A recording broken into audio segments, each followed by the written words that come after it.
11 beginner mistakes which should be avoided if you are going to gym. நீங்கள் இப்போ தான் ஜிம்முக்கு போகிற ஒரு பர்சன் வந்தீங்கன்னா கண்டிப்பாக இந்த 11 மிஸ்டேக்ஸ் பண்ணுவீங்க.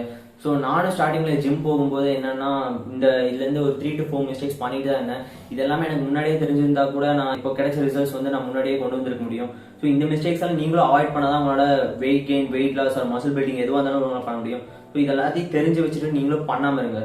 இந்த வீடியோட கடைசியில் நான் ஃப்ரீ டயட் பிளான் ஒன்று கொடுக்க போகிறேன். அது வந்து ஒரு பர்சனலைஸ்டு டயட் பிளான், எல்லாருக்குமே வந்து காமனாக பொருந்துற மாதிரி ஒரு டயட் பிளான் கொடுக்க போகிறேன். ஸோ வந்து நீங்கள் வெயிட் கெயின் பண்ணுறதா இருந்தாலும், வெயிட் லாஸ் பண்ணுறதா இருந்தாலும், மசில் பில்டிங் எதுவாக இருந்தாலும் அந்த டயட் பிளான் உங்களுக்கு பொருந்தும். ஸோ நீங்கள் பிகினராக இருந்தீங்கன்னா கண்டிப்பாக இந்த வீடியோ உங்களுக்கு ஃபுல்லாக ஹெல்ப்ஃபுல்லாக இருக்கும். So don't skip the video. First mistake is ignorance of circuit workouts. இப்போ நீங்கள் ஜிம்முக்கு ஃபர்ஸ்ட் டே போறீங்கன்னா கண்டிப்பாக எல்லா ட்ரைனர்ஸும் உங்களை சர்க்யூட் ஒர்க் தான் போட சொல்லுவாங்க. ஏன்னா வந்து நீங்கள் அப்போ தான் வந்து ஃபர்ஸ்ட் டைம் வந்து ஃபிசிக்கல் ஆக்டிவிட்டியே பண்ண வரீங்க. ஸோ அந்த டைமில் உங்களுக்கு என்டியூரன்ஸும் இன்க்ரீஸ் பண்ண வைக்கிற மாதிரி இருக்கும். அதே மாதிரி நீங்கள் ஜிம்முக்கு வந்து உங்களை பழக்கப்படுத்துற மாதிரியே இருக்கும். அதனால தான் வந்து உங்களை சர்க்யூட் ஒர்க் தான் எல்லாம் போட சொல்லுவாங்க. சர்க்யூட் ஒர்க் அவுட்னா ஒன்றுமே கிடையாது. நீங்கள் எல்லா மசில் குரூப்பும் வந்து 2 ஒர்க் அவுட் போடுவீங்க. அதுதான் சர்க்யூட் ஒர்க் அவுட்னு சொல்லுவாங்க.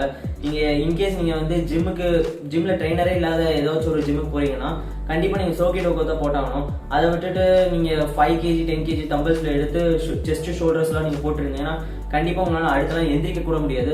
ஸோ சர்க்யூட் ஒர்க் அவுட் வந்து ஃபர்ஸ்ட் ஒரு 1 வீக்குக்கு நீங்கள் போட்டே ஆகணும். அதுக்கப்புறம் நீங்கள் இண்டிவிஜுவலாக மசில் டார்கெட் பண்ணிக்கலாம். செஸ்ட், ஷோல்டர்ஸ் இந்த மாதிரி வந்து இண்டிவிஜுவலாக அடுத்து வந்து நெக்ஸ்ட் வீக் நீங்கள் டார்கெட் பண்ணலாம். செகண்ட் மிஸ்டேக் என்னன்னா ஃபியர் அபவுட் மசில் சோர்னஸ். இப்போ நீங்கள் 1 வீக் ஜிம்முக்கு போறீங்கன்னா கண்டிப்பாக உங்களுக்கு டெய்லி உடம்பெல்லாம் வலிக்கும். அது ஏன்னா வந்து அதுதான் மசில் சோர்னஸ்ன்னு சொல்லுவாங்க. ஸோ மசில் சோர்னஸ் வந்து 2 டைப்ஸ் இருக்கு.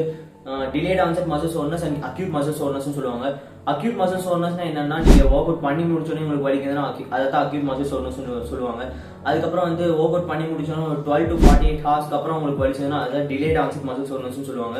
ஸோ இந்த மசில் சோர்னஸ் எல்லாம் எப்பவுமே இருக்குமா, இதெல்லாம் எப்பவுமே வலிச்சு நம்ம எவ்வளவு கஷ்டப்பட்டு இந்த ஜிம்முக்கு போனோமா, ஸோ பேசாம அதை குயிட் பண்ணிடலாமே அப்படின்னு நீங்க நினைக்கக்கூடாது. ஸோ இதெல்லாம் வந்து ஒரு 2 to 3 வீக்ஸ்க்கு வரைக்கும் தான் இருக்கும். அதுக்கப்புறம் வந்து அது உங்களுக்கு பெருசா தெரியாது. ஏன்னா வந்து ஒரு huge amount of muscle build பண்ணதுக்கப்புறம் அது உங்களுக்கு அவ்வளோக்கா பெருசா தெரியாது. ஸோ நீங்க வந்து இந்த மசில் சோர்னஸ் எல்லாம் நீங்க பார்த்து அதை பயப்படக்கூடாது. ஏன்னா மசில் சோர்னஸ் நடந்தாதான் உங்களுக்கு மசில் பில்டிங்கே நடக்குதுன்னு அர்த்தம். ஸோ இந்த மசில் சோர்னஸ்ல எதுக்கு வருதுன்னா நீங்க ஒர்க் அவுட் பண்ணி முடிச்சோன்னா உங்க பாடியில வந்து மைக்ரோடேஸ் நடக்கும். அது எல்லாத்தையும் வந்து ப்ரோட்டீனை வச்சு தான் அதை சரி பண்ணுவோம். ஸோ அந்த டைம்ல வந்து அதுக்கு மைக்ரோடியர்ஸ் தான் நம்மளுக்கு மசில் சோர்னஸாக வெளியே தெரியுது. ஸோ இதெல்லாம் பார்த்து நீங்கள் பயப்படாமல் கண்டிப்பாக நீங்கள் ஜிம்முக்கு போய்கிட்டே இருங்க.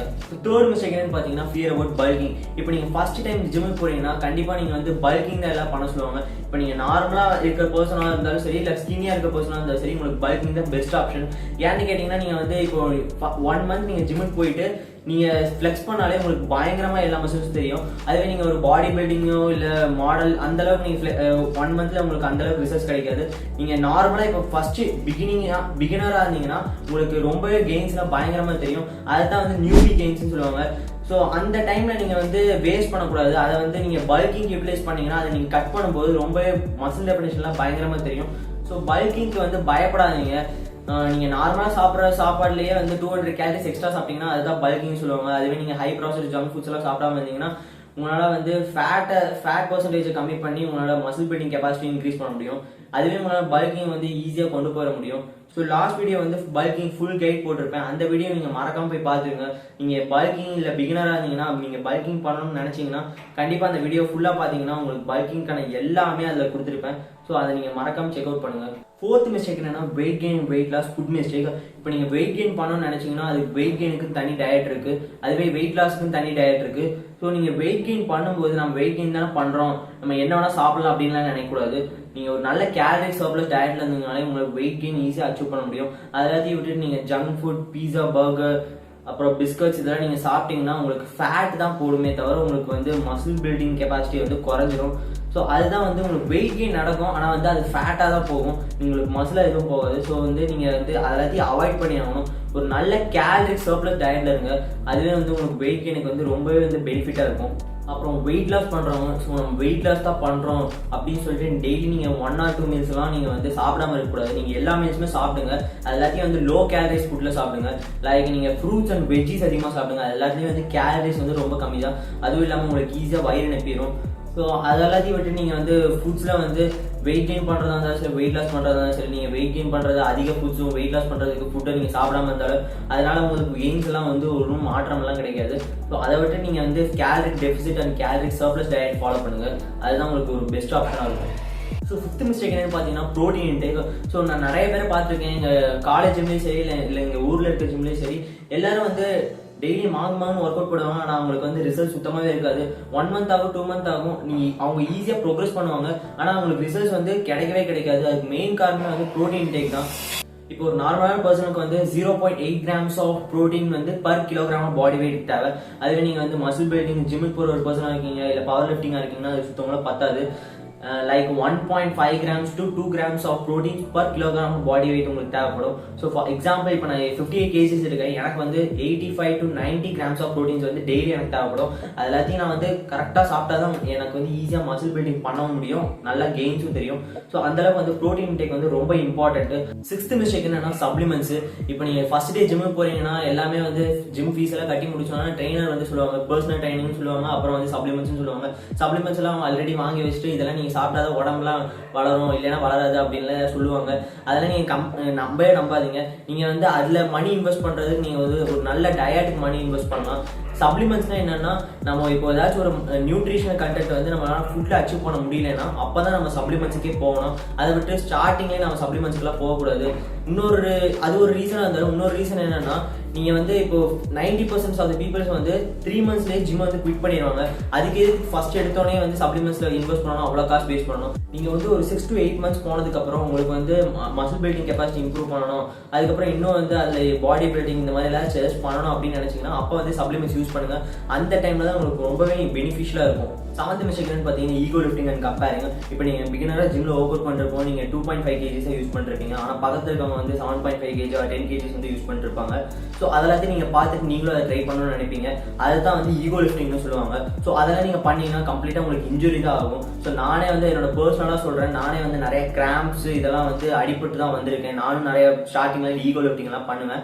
ஸோ அதெல்லாம் வந்து எனக்கு அதுக்கப்புறம் தான் எனக்கு தெரிய வந்துச்சு, இதெல்லாம் பண்ணக்கூடாது, இதெல்லாம் பண்ண நிறைய இன்ஜுரி ஆகணும். ஸோ அதெல்லாம் நீங்க கம்ப்ளீட்டா அவாய்ட் பண்ணுங்க.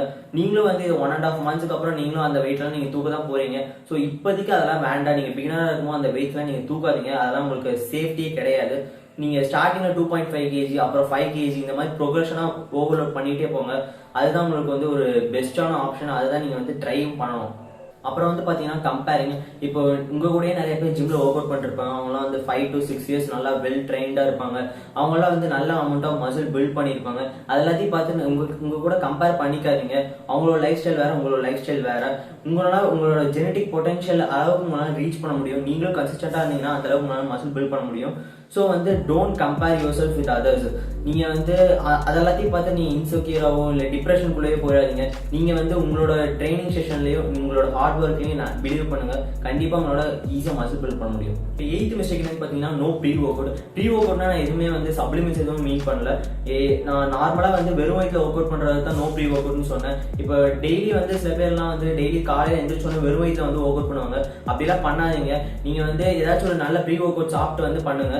லைக் ஒரு பேசிக்கான ப்ரீ ஒர்க் அவுட் என்னன்னா பனானா அண்ட் காஃபி தான். காஃபில நிறைய கெஃபைன் கண்டென்ட் இருக்கு. அது நீங்க குடிச்சாலே வந்து உங்களுக்கு அதிக எனர்ஜி கிடைக்கும். நீங்க வந்து உங்க லிமிட்ஸை தாண்டி புஷ் பண்ண முடியும். ஸோ அதே மாதிரி நீங்க நிறைய சாப்பிட்டு வந்து ஒர்க் அவுட் பண்ணாதீங்க. நீங்க நிறைய சாப்பிட்டு வந்து ஒர்க் அவுட் பண்ணீங்கன்னா உங்களோட பிளட் அதுக்கப்புறம் எனர்ஜி எல்லாம் அதை டைஜஸ்ட் பண்றது தான் பார்க்கும். உங்களுடைய எனர்ஜி எல்லாம் உங்களுக்கு ஒர்க் அவுட் பண்றது கிடைக்காது. ஸோ நிறைய சாப்பிட்டு வந்து ஒர்க் அவுட் பண்ணாதீங்க. நீங்க நிறையவும் சாப்பிடக்கூடாது, கம்மியாகவும் சாப்பிடக்கூடாது. ஆப்டிமமான ப்ரீ ஒர்க் அவுட் வந்து சாப்பிட்டு வாங்க. 9th மிஸ்டேக் என்னன்னு பாத்தீங்கன்னா ஸ்கிப்பிங் லெக் டேஸ். இப்போ இருக்கிறதே ரொம்ப கஷ்டமான டேனா அது லெக் டே தான். ஸோ எல்லாத்துக்கும் வந்து தனித்தனி டே இருக்கு. செஸ்ட் டே, பேக் டே, ஷோல்டர் டே, இந்த மாதிரி தனித்தனி டே இருக்கு. அது எல்லாமே அப்பர் பாடி டார்கெட் ஆகுது தான். லோயர் பாடி டார்கெட் ஆகுது இந்த லெக் டே மட்டும் தான். ஸோ லெக் டேவை என்னைக்குமே ஸ்கிப் பண்ணிடாதீங்க. லெக் டேவை நீங்க ஸ்கிப் பண்ணாலும் அப்பர் பாடியும் லோயர் பாடியும் பாக்குறதுக்கு வந்து கரெக்டான ரேஷியோட இருக்காது. அதுவும் பார்த்தாம நீங்க உங்களோட லோயர் பாடியும் வந்து ரொம்பவே ஸ்ட்ரென்த் இல்லாம தான் இருக்கும். ஸோ லெக் டே என்னைக்குமே ஸ்கிப் பண்ணிடாதீங்க. 10th மிஸ்டேக் என்னன்னு பாத்தீங்கன்னா நோ ரெஸ்ட் டே. இப்போ நீங்க பிகினரா நல்லா ஒர்க் அவுட் பண்ணிருக்கும் போது ஒர்க் அவுட் நல்லா இருக்கு, ஆனா டயட்டும் கரெக்டா இருக்கு. ஆனா நீங்க வந்து என்னைக்குமே ரெஸ்ட் டேவே விடாம வீக்லி 7 டேஸ்மே நீங்க ஒர்க் அவுட் பண்றீங்கன்னா உங்களுக்கு வந்து மசில் வந்து ஈஸியா ரெக்கவர் ஆகுது. ஸோ நீங்க ரெஸ்ட் டே வந்து கண்டிப்பா விட்டே ஆகணும். அட்லீஸ்ட் 1 டேவாவது ரெஸ்ட் டே விடுங்க. அப்பதான் வந்து உங்களுக்கு வந்து ஹோல் பாடியில இருக்க எல்லா மசில் குரூப்பையும் வந்து ரெக்கவர் ஆகும். ஸோ நீங்க வந்து ரெஸ்ட் டே வந்து அட்லீஸ்ட் 1 டேவாவது விடுங்க. ஸோ அந்த 1 டே ரெஸ்ட் டே கூட சீட் டேவா வைக்க வேணாம். அந்த ஏதாச்சும் ஒரு 1 மீல் மட்டும் சீட் பண்ணுங்க. மற்றபடி எல்லாமே கன்சிஸ்டன்டா டயட் ஃபாலோ பண்ணுங்க. The last and final mistake is warm up. Warm அப்ங்கிறது இது மிஸ்டேக்னு சொல்ல முடியாது, ஒரு சஜஷன் மாதிரி சொல்லலாம். லைக் நீங்க வந்து ஜிம்முக்கு போனோடனே வந்து ஒரு பேசிக்கான கார்டியோ கொஞ்சமாக பண்ணிட்டு அதுக்கப்புறம் ஒரு டைனாமிக் ஸ்ட்ரெச்சஸ் பண்ணுங்க. அதுக்கப்புறம் நீங்கள் ஒர்க் அவுட்ஸ்ல போகலாம். அதே மாதிரி நீங்கள் வந்து ஒரு காம்பவுண்ட் மூவ்மெண்ட்ஸ் எல்லாம் பண்ணும்போது லைக் டெட் லிஃப்ட்ஸ், ஸ்குவாட்ஸ் இந்த மாதிரிலாம் பண்ணும்போது நீங்கள் வந்து வார்ம் அப் செட் கண்டிப்பாக போட்டே ஆகணும். லைக் நீங்கள் எம்டி ராட்ல வந்து ஃபர்ஸ்ட் ட்ரெயின் பண்ணுங்க. அதுக்கப்புறம் அந்த வார்ம் அப் செட் முடிஞ்சோன்னா அதுக்கப்புறம் ஹெவி வெயிட்ஸ் போடுங்க. அப்பதான் வந்து உங்களுக்கு வந்து இன்ஜுரி ஆகாமல் வந்து உங்களால் ஈஸியாக மசில் பில்ட் பண்ண முடியும். நீங்கள் வார்ம் அப் செட்டே போடலைன்னா உங்களுக்கு இன்ஜுரி ஆகிறதுக்கு நிறைய சான்சஸ் இருக்குது. ஸோ வார்ம் அப் செட் வந்து ரொம்பவே இம்பார்ட்டண்டான விஷயம். நீங்கள் வார்ம் அப் செட் கண்டிப்பாக போட்டே ஆகணும் காம்பவுண்ட் மூவ்மெண்ட்ஸ் ஒர்க் அவுட்லாம் நீங்கள் போடும்போது.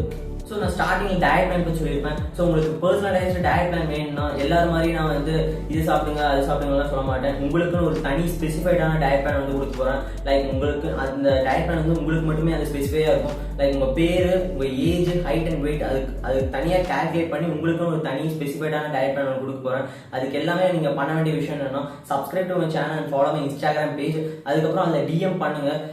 ஹைட், வெயிட், ஏஜ், உங்கள் பேர், அதுக்கப்புறம் ஏதாச்சும் ஒரு ப்ரியர் எக்ஸ்பீரியன்ஸ் இருக்கா ஜிம்ல அப்படின்னு சொல்லிட்டு எனக்கு டிஎம் பண்ணுங்க. நான் உங்களுக்கு கண்டிப்பாக ஒரு 2 daysல வந்து சென்ட் பண்ணிடுவேன். இந்த ஆஃபர் வந்து ஒரு 6 months தான் இருக்கும். நீங்கள் வெயிட் கெயின் பண்ணுறதாலும் சரி, வெயிட் லாஸ் பண்ணுறதாலும் சரி, இல்லை மசில் பில்டிங் எதுவாக இருந்தாலும் நீங்கள் வந்து அந்த டயட் பிளான் உங்களுக்கு வந்து ஒரு நல்ல ஹெல்ப்ஃபுல்லாக இருக்கும். So just DM to my Instagram page. So hope you have enjoyed this video.